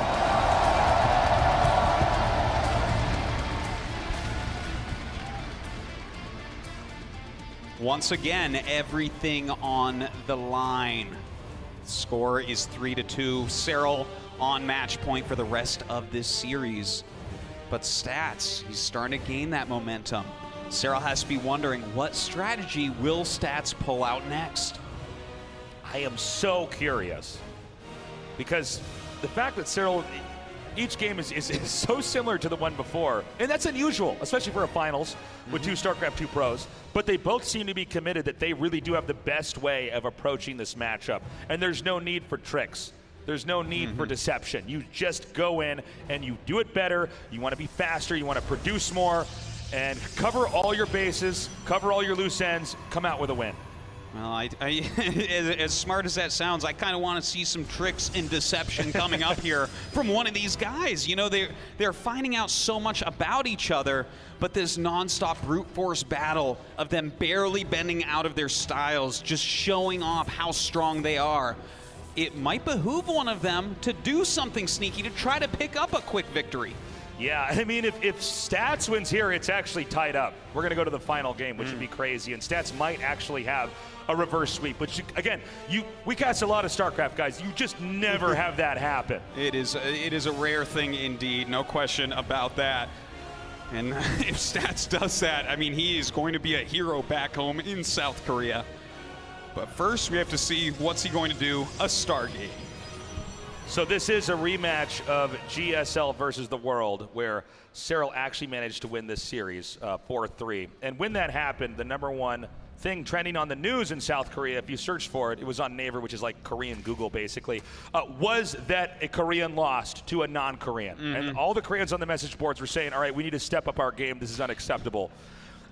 Now, we're having this happen again here. There's just so much pressure really for Stats. It's hard to find any country that's as good as at anything as Korea is at StarCraft. Yeah, I would argue that it just does not exist. Their reign of domination has been thorough. Never expected this day to come, but happy that it's here where Serral really can challenge for that #1 spot. And look, already a very nice scout. He gets those 2 lings in, scouts exactly what's going on. In the meantime, a single adept in the base of Serral. So far, everything pretty ordinary. We have that Phoenix coming out with an Oracle behind it. We see Serral setting up that third base. Again, guys, nothing looks really cheesy. Nothing seems to be deceptive. They just want to play straight up standard StarCraft. Yeah, now what is the next tech step here for Stats? With the Zerg player, you are normally the reactive player. You're kind of sitting back, trying to figure out what your opponent is doing and absorbing that so that you can grow larger and larger on the map, quite literally, and take them out in the later game. Oh, a second Stargate once again from Stats. Okay, now we've seen him tinker with this, but never do anything crazy or dramatic with it. He just goes around and tries to keep pressure and bully the Zerg. The games that we've seen Stats win, he pretty much has Psystorm, Immortals. He has all the bases basically covered. He's deflected the Baneling drops or the Ling counter attacks. And then he pushes, and he just has the right surface area where nothing the Zerg can do is going to work. So there is the opportunity here. You can do this in pretty much all the matchups to try to really do a very precise attack right in the mid-game and interrupt that moment, basically stopping the game from getting where it would be. Yeah, indeed. Now, it is important to note that Serral spent money to get Overlord speed rather early on, so he's going to get a solid scout of these Stargates before Stats is ready for him to know. That's really going to help Serral in properly countering this build order and properly countering this strategy and not losing many drones. Exactly. I mean, in a game like StarCraft, you need to see, if you can find out what your opponent's doing, a lot of times you can counter it. This is what makes this game different from so many other strategy games historically, is it is incomplete information. You can hide stuff, and a lot of times you can even trick your opponent. You can give him a red herring. StarCraft is also a game about lying and deception. Well, he's running his Phoenixes away, but finally the Overlord does spot them. Serral now knows what's going on. And I gotta say, Tasteless, you say it's a game of incomplete information. It always has been, but sometimes it feels like when I'm watching Serral that he has complete information. And he reacts so well. Look at this, additional spores going up, extra queens being made. He's really getting ready for these Phoenixes. Okay, here come those Phoenixes now, and I don't think they're really gonna do the damage that Stats is looking for. If the queens are already here to basically deflect this. Yeah, the Phoenixes flying around, they see those queens. You're not going to fly into that, that's for sure. Flying across, going towards the third base. We'll see if anything's there. In the meantime, of course, getting up into his double robo. Okay, that double robo coming up here, and now the Phoenixes have come in. They do not get that one queen, or the one Overlord, excuse me, over there. He's going to try to fly into the main instead, see if he can't pick off any drones. Serral is serious about his defense here. Look at that, 3 spores and a queen in the main base. Still picks off some drones. I mean, if you have this many Phoenixes, you're always going to get some damage, but you don't want to lose them too early. It's interesting because when you see a player invest in these Phoenixes, they really do have to do some damage. You can't invest in it and then nothing happens. So each of these drone kills is so important. And so far, so good. That's what he was looking for. But behind this, Stats is going to get more and more Immortals so he can actually combat a Zerg ground army. Yeah, and that is what Serral's building up to right now. He has the Baneling Nest on the way. He has the Hydralisk Den on the way. That's what Stats expects to see. That's what he expects to play against. He just needs to slow Serral down enough that he has his Psystorm ready, he has his Immortals, his Charge, his Gateways, his economy all together. A few Lings coming in here. Again, we saw in the earlier games he attempted to snipe those sentries, but we're not having anything like that right now. And really what Stats is doing, he's beginning to pay off those Phoenixes. He's getting the drones, he's getting the kills. I'm really liking this game for Stats. Yeah, he's only a few workers behind right now. Look at that, 15 drones already killed off, a couple Overlords as well. But Serral's getting into a nice unit composition, and he's getting ready for his deadly Swarm Host play again. Okay, another big kill there. These Phoenixes, it seems like Serral's really struggling with just the position that they're in. You have to have your queens split up correctly. And because there's so many Phoenixes, one of them can tank some damage while the rest will end up taking out these workers. Yeah, he keeps harassing those gas workers as well, very importantly. Now, he saw that there was an infestation pit, but it is not for Swarm Hosts. Serral is rushing up the tech tree right now. It looks like he's going to go for Broodlords. And this is the deviation that we were wondering about. He couldn't possibly go, for Swarm Hosts every single game. And I'm curious to see if Stats is actually going to be ready for this and how exactly he will respond. Well, he just scouted that Hive, and the Hive isn't very far along, so that's a very important moment here for Stats. He has to decide now, do I try to kill Serral before he gets into Broodlord play? Or does he back up? Does he get Carriers or Tempest to deal with that in a longer game? The Phoenix is coming in again. He might try to clip off a few more drones. And I got to say, man, this is really becoming a lot of worker kills. This is way more than we had in previous games, and that's pretty scary. So 22 drones total have been killed off. Now, he lost 3 Phoenixes, but that's fine. Okay, I mean, really, the idea here is that every time you kill a drone, they have to remake it. If they're remaking a drone, then they're not making an attacking unit. Absolutely. And if you killed off a bunch of drones and they didn't remake them, then they would just be slowed down overall. So this is a very common technique to try to punish Zerg players, is you come in there and try to eliminate workers so that while you're building an army as a Protoss player, they're just trying to reform their economy. Well, Serral is keeping on his path at least, right? He's got that Greater Spire started now. He's continuing his upgrades for his Zerglings and Banelings, and as well as those Hydras. His army is, I mean, it's pretty good, but Stats is moving out before that Broodlord tech comes into play. Pretty even in supply, and with the Broodlord tech actually as far away as you were saying, Artosis, I'm worried that there might be an opportunity here to punish, but Serral does come with a little counterattack here. Can he get the denial on this Nexus? If he could, that would be huge, but Stats is ready. Oh, is he ready for these Banelings with speed? Okay, nice handling right there by Stats, but Serral, of course, sending out another little counterattack. Banelings headed certainly towards one of his expansions. The name of the game for Serral is to try to buy time, and with this counterattack, is Stats going to notice he's evacuating these probes, and they do not connect. Those Banelings, they don't get as much damage as he was really looking for. That's okay, though. It's not the biggest investment, but that Greater Spire, it is on the way. It's going to finish up. 5 Corruptors ready. 5 Broodlords would change the course of the upcoming battle. That's absolutely right. We see those Broodlords coming up here. Now, one way to play against the Broodlords, you can do it a little bit like you would against Swarm Host. Sometimes you just avoid actually engaging them and then try to attack them elsewhere. Broodlords are not fast units. In fact, they're frankly quite slow. So that's one way that you can try to exploit a player who is going for that kind of tech. Well, just look at this. Serral is keeping Stats so busy with these Lings, with these Banes. Serral doesn't really care how much damage they do as long as it slows down the attack and buys time for these Broodlords, and that is exactly what it's done. Broodlords are out right now, and Stats does not have a strong counter to them.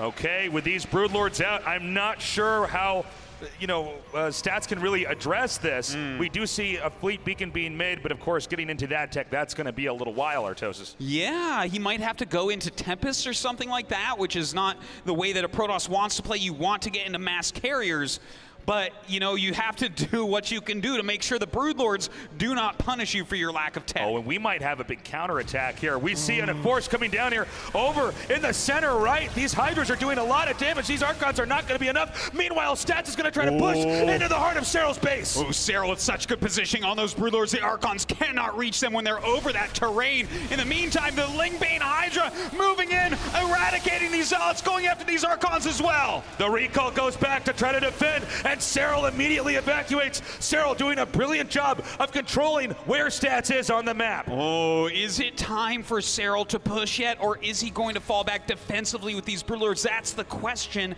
to answer right now. It looks like the Broodlords are going back for the time being, and that will give Stats time to get out his Tempests. One thing to note, though, is the way that Serral's played this, he doesn't have a lot of expansions. You basically halt developing on the map to try to get this tech out here, and Stats is really sitting on a pretty good economy.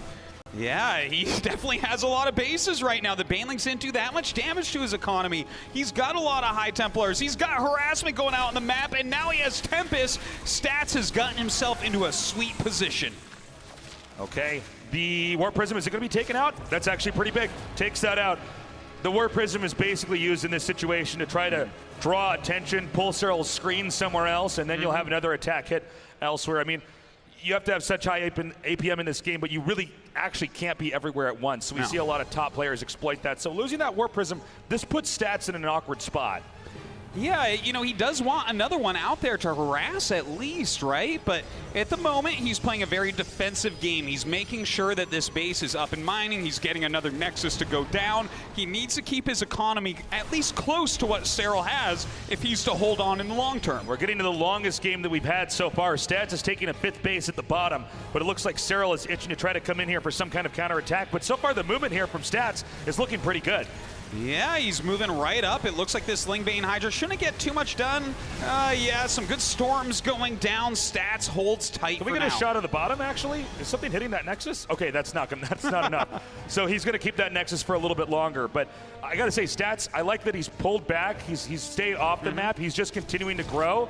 When he realized that those Broodlords were there, and again, it takes a long time to move Broodlords across the map. He just went back and started gobbling up resources all over the map. Well, right now, he's really just working on his air composition. Lots of Corruptors, lots of Broodlords. This is a scary combo, but if Stats continues to add in his big capital ships, you know, Tempest, maybe Carriers, he has Archons underneath to defend them from the Corruptors, as well as Psystorms, he can battle toe-to-toe against this. Okay, Stats is beginning to move out.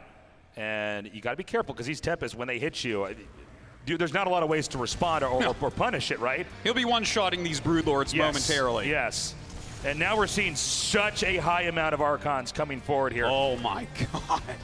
That is a lot of Archons right now. 11 on the field with 4 Tempest upgrades going everywhere. There are a couple Vipers that have joined, so those definitely can change things if he doesn't get the feedbacks off right away. Okay, another tag there with that Oracle. Now he's actually hit the Broodlords. This is going to be very annoying for Serral. As you can see, the Tempest can then fire into this location, and there's no real way for Serral to retaliate unless he tries to dive on top of this army. Oh, and it looked like for a moment that he might. The Queen's coming forward, getting feedbacked, but Stats being very careful here. If either side loses their army, that is going to be terrible. They'll lose additional bases while they try to reinforce, and it's going to be very hard at that point to win the game. So we're getting into super late game, and you can see actually with Serral, he's banked up a lot of minerals and a lot of gas, and the same is true for Stats, although Serral is slightly ahead. But when we have a huge engage and the armies finally collide, we want to see what they remake and how much they can actually remax out on. Well, right now some Baneling harassment continuing. Gets a decent amount of probes there. Ooh, the Hydra Bane. Actually going towards that base and forcing a recall. That's actually kind of nice. You know, the recall has a long cooldown, so to force that, you now know the capabilities of Protoss on the next time they can do it. Okay, another attack over here. It looks like he's trying to find an opening, and he's going to be able to take out this Nexus. We don't see much to respond here with, but he immediately cancels. He decides to back off. I think realizing, wait a minute, there's nothing over here. I'm actually surprised Serral's being very cautious in this game, Artosis. Well, he really wants to finish this. He's great at late game Zerg, and this is a very scary Protoss army. Now, Stats getting over on creep. That can be dangerous. He's pushing forward, clearing out some of this creep, and Serral is actually abandoning the area. Okay, Stats is pushing forward here, and Serral is actually pulling away. He might sack this expansion. We're seeing Serral play such a cautious game. He knows if there's one big fight that goes wrong on either side, the player's going to lose. So if he's not totally confident, he'll give up that spot and expand elsewhere. Well, at least he's got some good counterattacks going down here as well, spreading out his Hydras. The Psystorms come down, but a lot of probes falling here for Stats.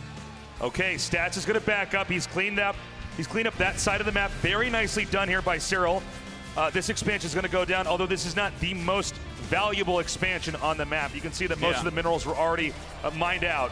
Well, he cloaks it, so I guess it's going to live. With the carriers coming out, he will be able to push these Hydras back. So nice save there. In the meantime, Serral did lose 2 bases. Okay, this could be bad. He gets it. Oh, a beautiful abduct onto the mothership, and he picks it off for free. Unreal. Yeah, that was out there exposed. So he comes in there, wipes that out, and Serral immediately scurries back. He's also expanding to the upper right. But Stats is almost starting to look like he's the Zerg in this game, Artosis. He has so many bases, hugging every corner here at the bottom. He does, and his composition continues to get better.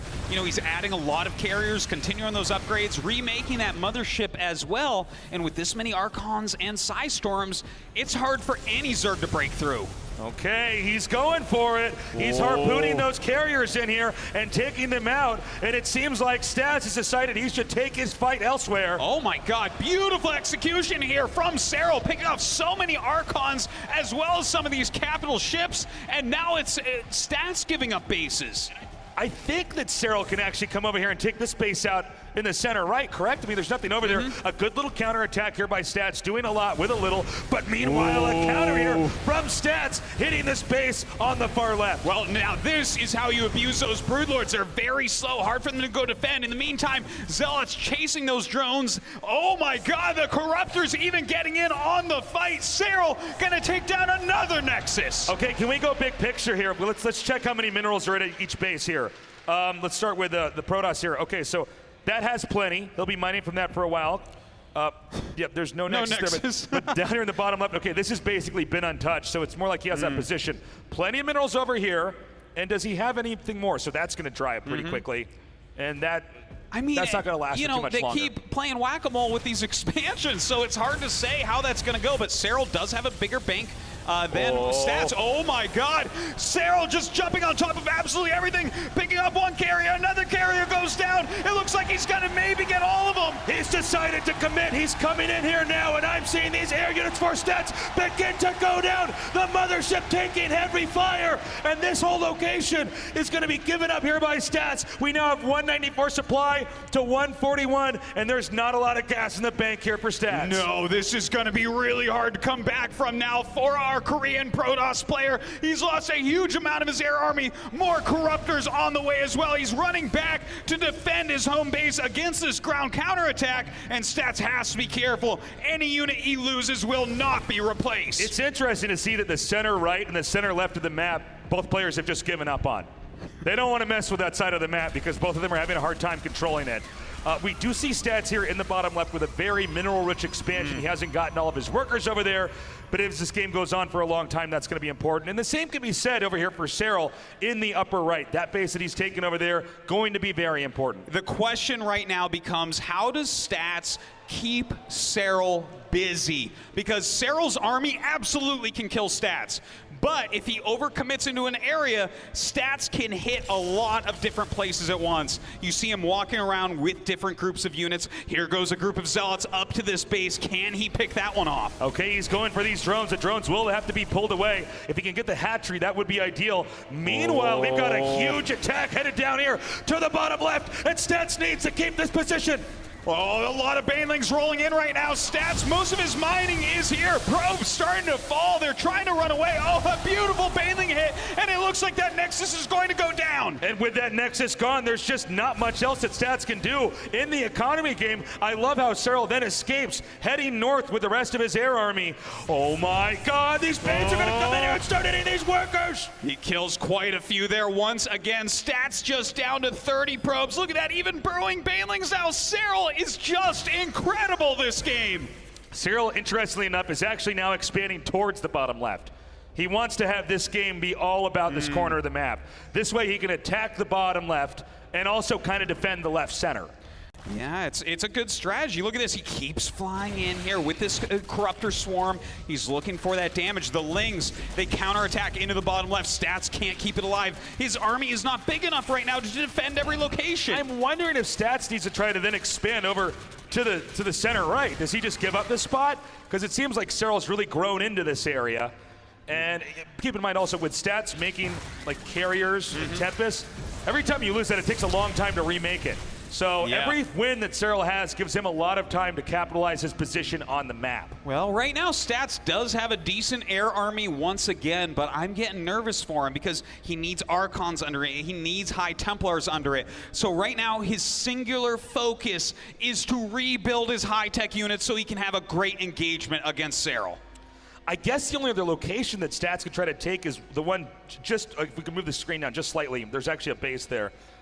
And he looks like he could try to maybe expand there. Now, I don't know exactly what the game plan is here for Stats. It seems like he really has to wait and just keep trying to build up. Yeah. As Serral is becoming so rich, especially with minerals and gas. He needs a really strong army to be able to take out Serral, and here Serral comes! This could be a game-ending engagement. No, he sends him back, but a beautiful abduct picks off a carrier that's so expensive for Stats to remake. I love how he harpoons that, picks it off, and then flies away. And you can see in the production tab in the upper left, the carriers take a long time to make.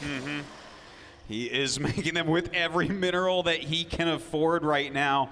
Stats just going towards that elusive 200 supply. It's been a while since he's had an army that can actually fight to toe, but Serral slowly, methodically trying to tear Stats apart here. Well, Serral doesn't have to do anything right away. If he sees an opening, he probably will act on it, but Stats is trying to build back up. And because he's so low on minerals and gas, and by the way, this is very similar to the game we saw Serral beat Rogue in, where Serral seems to have such a complicated understanding of how super late game goes, he knows how to trade efficiently all the way throughout. Now, oh my god, the Broodlord's actually going for an attack right now. They're going to be able to pick off a huge amount of ground units. All the rest of the Immortals and the Archons over there should fall.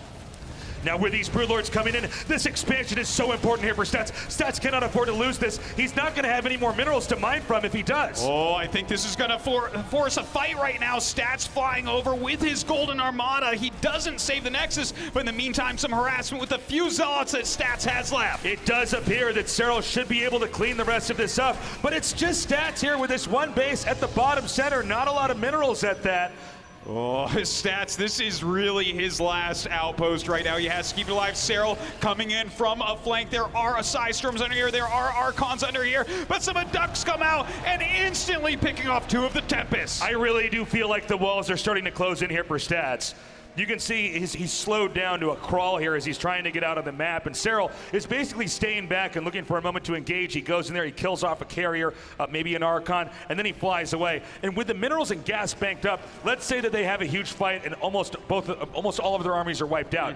Serral's going to be the guy that can remake everything. Stats is not. It's very true. Stats needs to win a decisive fight against this army and then another decisive fight against the army he refills with. At that point, he has a real chance to take this game. Some more warp-ins coming from Stats. Once you get this kind of an army, you're kind of stuck going for it. We see the Broodlords coming in. It's actually kind of insane how much damage he's done with these Broodlords. Some more Broodlords coming in here right now, doing some damage. And again, another snipe on the carrier. A huge snipe right there. Every unit is so hard for him to remake here. He's buying Zealots at this point. That's not what you want with this main army. But Stats still keeping the hope alive. Carriers can be so efficient. Serral with a little counterattack over here, trying to do more than Stats can deal with. And actually, that's going to get in another nuisance there. It seems like Stats is debating, should he take a fight? Should he try to hit this center left location? Meanwhile, Serral's already expanding to the top right. Oh man, these Zerglings doing a lot over there as well, forcing him to warp in Zealots that again he cannot afford. But Stats is mining. He's trying to push back some of this creep and hopefully look for that good engagement. Okay, Stats is going to go in the middle of the map. He's looking for a fight, and I think he's going to get it. We see these Broodlords now being hit. Some good dodging on those Psionic Storms from Serral. Is Serral going to try to come in here and fight this? Really great micro here by Stats. Look at him rotate those High Templars around, getting those important Psystorms down on the Corruptors. That's what he's really afraid of. But with these links coming in, he can take out the rest of these workers. Again, Stats is so low on economy, he needs to protect this expansion. Okay, it kills 10 of his workers, but in the meantime, he is counterattacking. Looks like he might be able to take out this base. Will Serral go for a big fight? He's actually, picks off that mothership. Beautiful snipe on the mothership. It's going to be a lot easier for Serral to engage when he decides it's that moment. these carriers have such damage output, you can really see. But look at that, every time an abduct goes off, he kills another carrier, 2 more fall. The Broodlord's starting to get picked off here as well, though. He comes in once more. He can basically one-shot these carriers, and I don't think there's any solution here for Stats. He's going to come in. Serral overwhelming the air fleet of Stats. And that is it. GG.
Serral, you clean sweeped 4 back-to-back WCS titles.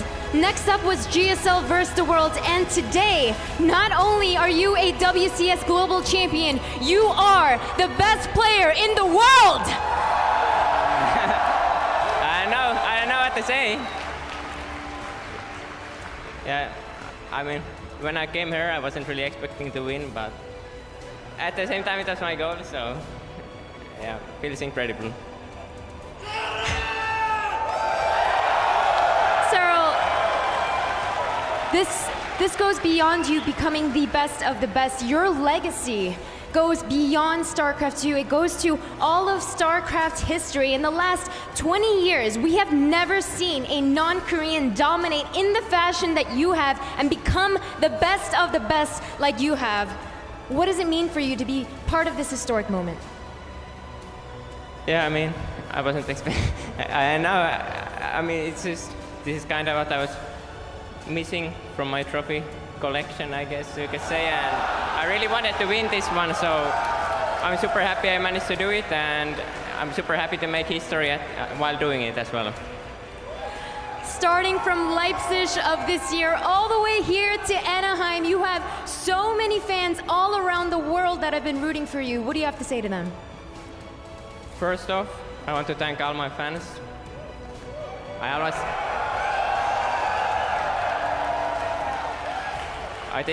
think every one of you has helped me to make me achieve what I've achieved. So I really want to thank everyone.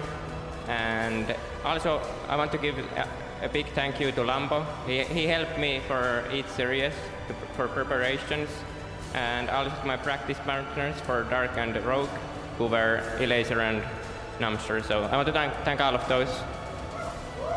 And there you have it. Your 2018 WCS Global Champion is Serral!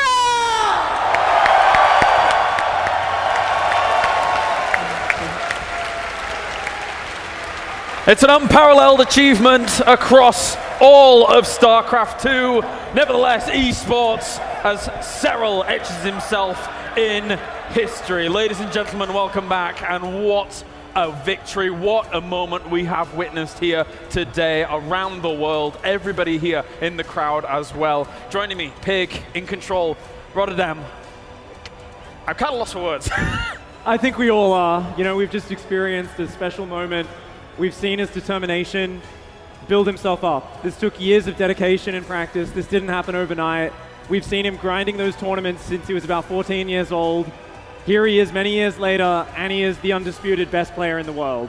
It makes a massive difference. I think it's not only a huge achievement for Special, it sort of resonates through all of us as StarCraft fans, as StarCraft players. Throughout all of these years, Rotterdam, overall, we've seen Serral has now managed to be able to crown himself a world champion and the best player in the world. He's done it. I mean, the king has done it, as they like to call him in Europe.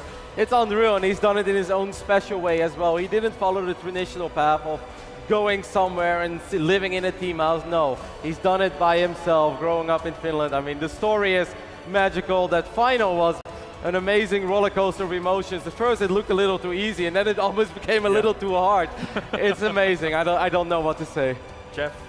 It's going to be hard for me to talk about. It's very emotional, but like I actually disagree with what Kevin said. He didn't do it himself. He has a loving, supportive family, which is shown in the videos, which is amazing. His father raised him to be a StarCraft player. He said, respect all of your opponents, always GG, respect that they can beat you, and he has done it the right way. He thanked his training partners. He represents everything about StarCraft that I freaking love, and that's that if you put in the work, you have the talent, and you take those losses and you make it into a learning experience, you can become something bigger than what people ever tell you is possible. Did we ever think a guy from Finland would win the world championship? Did we ever think that a non-Korean would topple 20 years of dominance of some of the best gameplay we've ever seen in our lives in the hardest game on Earth?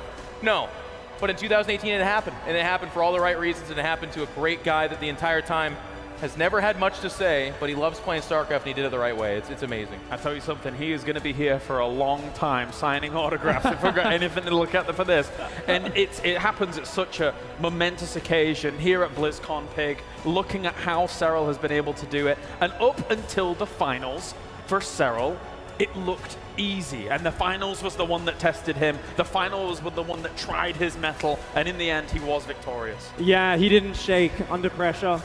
He really just swept the opposition aside until that grand finals where Stats did take him to the limit. It's incredible because he really sets his own standards. He doesn't play to the level of his opponents. He plays to his own absolutely ridiculous standards of what a perfect StarCraft game should look like. And we see it there, just late game like we've never seen before. The way he uses those units, it's like he's playing a completely different game to the one that we're playing. And this is like the Matrix, man. Like, this flips the whole story on its head. Like, that's it for this year, and that's amazing, but what does next year look like? Does he keep winning? Is that, I mean, because at this tournament, yeah, he tripped up in the finals, but even then it felt like it was him not playing to his gold standard to allow Stats to do that. Next year, does he just keep winning, and do the Koreans, does Dark finally start to say, okay, maybe we do have to look to Serral as the guy we need to take the crown back from? This next year of StarCraft, with this game building up, we had amazing viewership. This place was standing room only. Mike Morheim in the crowd, proud of this game that he's helped build. Like, the future is beautiful, and I'm so excited for next year. I can't wait. Yeah, winning is one thing, but winning the way that Serral did, I think, throughout this weekend is just unbelievable. We often see people win a tournament, but we're like, maybe in that phase in the game he's still vulnerable.